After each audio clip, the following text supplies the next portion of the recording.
How do realtors actually come up with listing prices? It's a little bit more involved than you might think. It's not an appraisal, an assessment, it is a valuation. DM me for the difference. A valuation is where we bring in a market value and, more pertinently, a suggested listing price for your home, and that is based on 3 approaches, the main one being the direct comparison approach. So yes, that's where we compare 2 similar properties, taking away adjustments for what differences yours might have with those, and it is not just the active properties you can find on MLS, it's more importantly the sold properties, so what buyers are actually paying for properties like yours out there, and the expired properties, what people may have put their houses up, but what buyers are not paying, and potentially what you shouldn't put your house up for sale at.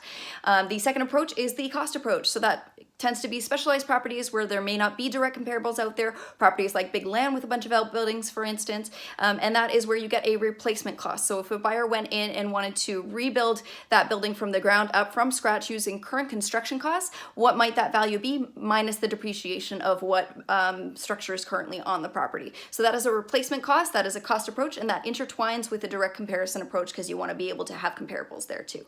Income approach is with investment properties. You want to get the idea of an anticipated future yield or cash flows on an investment property. So the potential estimated rental income that you might get from that, minus things like expenses, you come up with a net income there and you apply a capitalization rate to that. So that involves a knowledge of what typical capitalization or good capitalization rates are.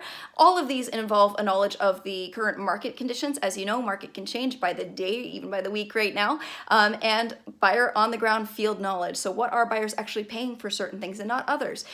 Bring that all into evaluation to provide a full valuation by a realtor. That's what I do.